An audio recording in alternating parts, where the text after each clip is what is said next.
this is Gilbert Gottfried, and I'm here with my co-host Frank Santopadre, and this is Gilbert and Frank's amazing, colossal obsessions. I love the way you say that. Yes. I think we need a theme song, a separate theme song for this show. What do you think? We never got a theme song. No. Maybe get Paul Schaefer or somebody to cook us something up. An original composition. Yeah. We'll work on that. Good. Maybe we'll put it out to our listeners. Yes. And see if anybody wants to come up with a theme song for the amazing Colossal. And while you're coming up with a theme song, I know where this new co-host. I know where this is going. Any recommendation?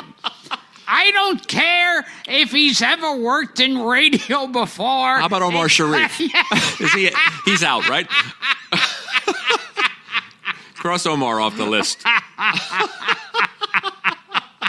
Believe me, I'd prefer him. Oh, so what do we got this week? Okay, who wants to go first? You go first. Oh, all right. Yeah. I pick, and it's funny because we were talking to Max Baer Jr. Yes, we were. Whose father was, of course, the great prize fighter. Jew prize fighter, I should say. That's right. He was, Jewish on his father's side. Yes. Yeah. If that counts. Yeah. And he boxed with a Star of David on his trunk. That's right. And beat Max Schmeling. Correct, which Hitler's we talked about. Boy.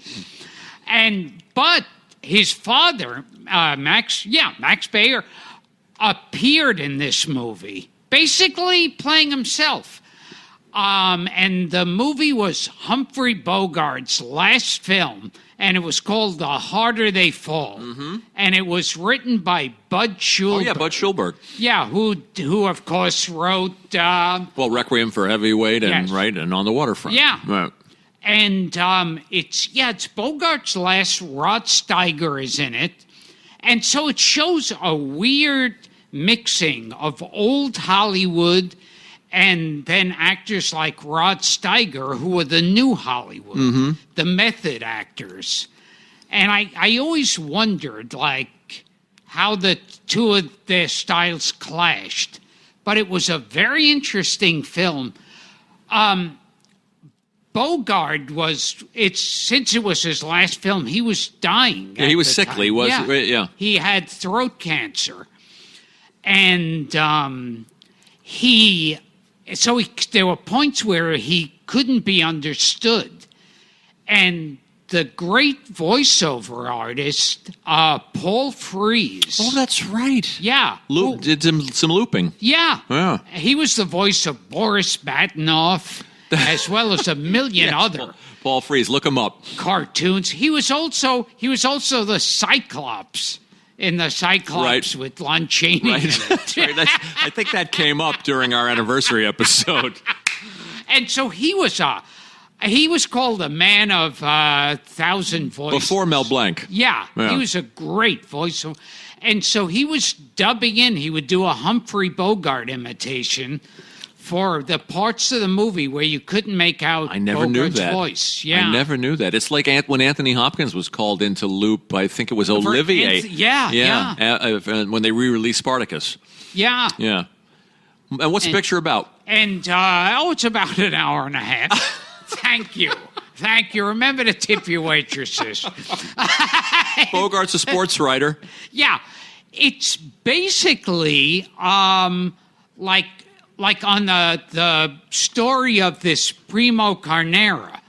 Right, who we talked about with Max. Yeah. Who Max Baer won the heavyweight title from. Yeah, and I think Primo Carnera was basically... I could have beat him in a fight. He was one of those kind of fighters. And the mob owned him. You mean he was like a palooka? Yeah. Okay. Yeah, exactly. Yes. A bum. like Jerry Cooney. Yeah. Right. And the mob owned him. Correct. And they used to have him either win or take a dive. Right. They would, and so Bogart gets involved with Rod Steiger, who's the head gangster. Right. And he starts to find out how they're using and abusing this fighter that they have. and how he gets no money. He gets totally screwed on everything. And, the great character actor, geez. Give me a hint. What was he in? Wait, geez, that's the problem. He's in this. Aldo Ray. Nehemiah Persoff. Oh, Nehemiah Persoff. Yeah. He's in it, and he plays Leo, the accountant. Mm-hmm. And when Steiger's asking how come all this money isn't going to the fighter, he goes, well, you'll have to ask Leo that, but don't argue with Leo. He's never wrong. Ooh, I like it. I like your Steiger. It's a little like your Olivier. Yes. Nehemiah Persoff. And I remember Steiger has a great part where, Bogart goes, well, I'll print this. It'll be in all the papers. The people will find out. And Steiger goes, oh, the people, the little people who drink beer and fall asleep in front of their television sets. That's good.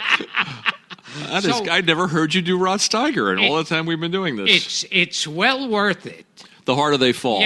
Yeah. Okay. To see this movie. And we were talking to Max Baer Jr. about his father. His father had a lot of roles. His father did a fair amount of acting. He had an onion roll, a cinnamon roll. And he would work with a guy named Slapsy Maxie Rosenblum, who we didn't get to mention. And I remember every comedian on TV when I was growing up, if they would do a joke with a punch-drunk fighter, it was basically Slapsy Maxie. Yeah. They would always talk like that. Does he show up in the movie, Slapsy Maxie, or is it just... He might. Yeah. I don't know. Yeah. I think he definitely shows up in Requiem for a Heavyweight. Right, okay. But, he's... But, and also it's, it's one of those films that's very depressing. I haven't seen it. I know of it. I've read about it. I've actually never watched it. Another great character actor who I wish we could have interviewed. Who's that? Edward Andrews. Oh, Edward Andrews. Yeah. Oh, he was in a lot of stuff. Yeah. And most people would remember him as the uncle in 16 Candles. Edward Andrews. That's right. Yeah. That's right. He was in loads of things. Yeah, he was kind of like James Cameron. He had one of those careers that just went on and on and on. You couldn't name a movie he was in. You couldn't name him, but you said, that guy. Right. Yeah. And speaking of Slapsy Maxie Rosenblum, I think he's referenced in a Honeymooners episode.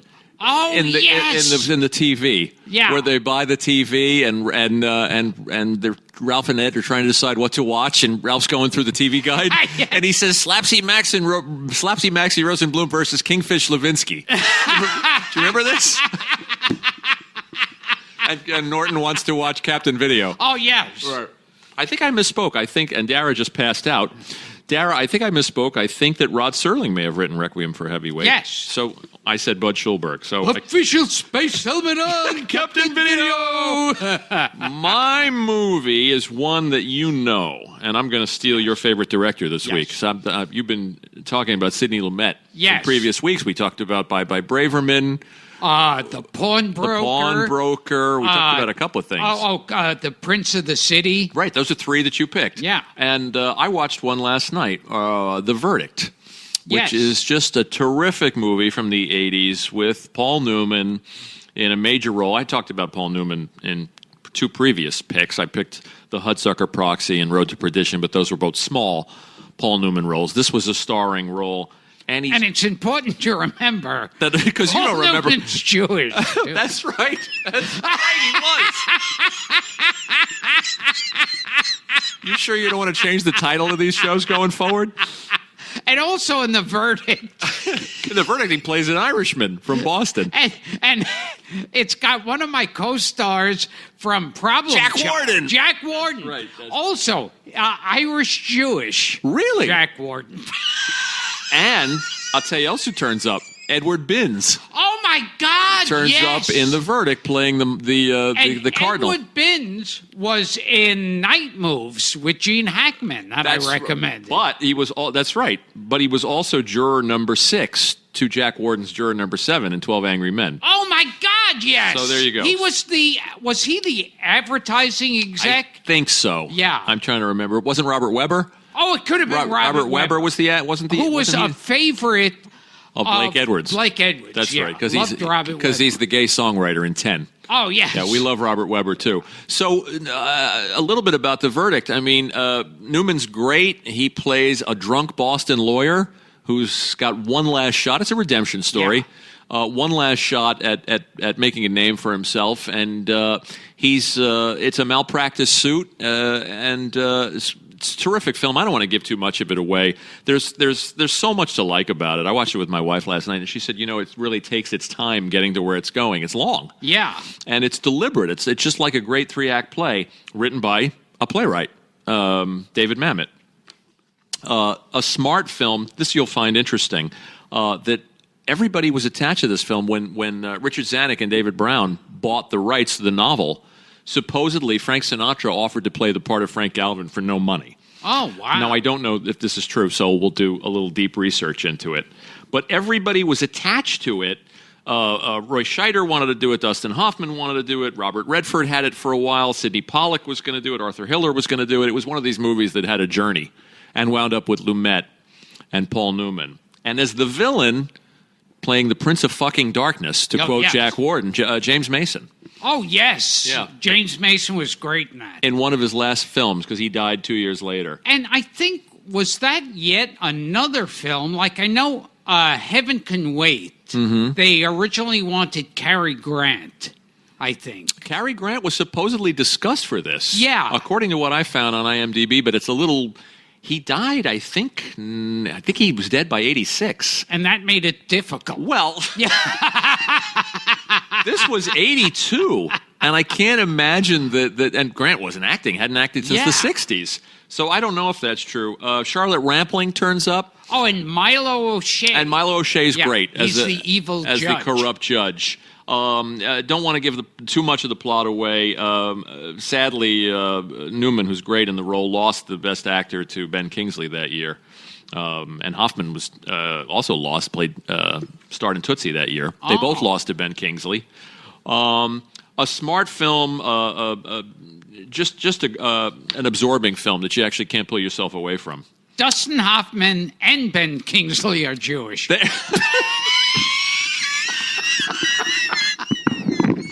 And that's important to know.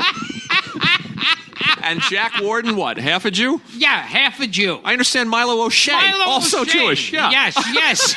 He was circumcised. Right, by way of County Cork. He wouldn't work on Saturdays. And they had a close production because it was Yom Kippur, and Milo O'Shea refused to work. I want you to know how many podcasts in the world, and what are there now, Dara? 6, 7, 10, thousands of podcasts? How many podcasts? Are there any podcasts that mention both James Mason and Slapsy Maxie Rosenblum? Yeah. I'm a punch-drunk fighter. Go ahead, punch me in the face. Now, I think Slapsy Maxie... Yeah, was in the Munsters. Yeah, but wasn't he also in a movie that was very similar? It was basically almost like a ripoff, trying to be like Arsenic and Old Lace. Ooh. With Boris Karloff and Peter Lorre. Oh, my God. I got to look that one up. It was... with Slapsy Maxie in the Raymond Massey part? Or in the Cary Grant part? Slapsy Maxie was in it. Yeah. But it was like playing up like people killing people as a comedy. Right. Oh, God, they used to show that on TV. We'll Google it after we record this. Slapsy Maxie was probably getting the parts Mike Mazurki turned down. Yes. Yeah. Another name you can look up.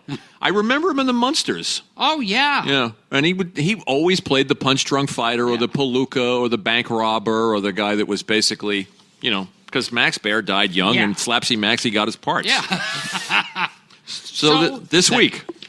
The two movies... my pick was The Harder They Fall with the great Humphrey Bogart and Rod Steiger about the fight racket. And your film, of course. The Verdict. Yeah, and we'll keep bringing up, I think Sidney Lumet's going to keep coming back. And this is interesting because this is one of the Sidney Lumet films not in New York. That's right. Yeah. That's right. Set in Boston. Yeah. Yeah. But a terrific film, and Newman was never better. So see this one, and I will actually watch The Harder They Fall. You know, after Problem Child came out, the reviews were Gilbert Gottfried's never been better. Really? Yeah. That was in the street news, Yes, right? yes. That review. He's certainly never been better. We've seen everything else he's done, and we can assure you, he's never been better. They call you a young Edward Binns? Yes.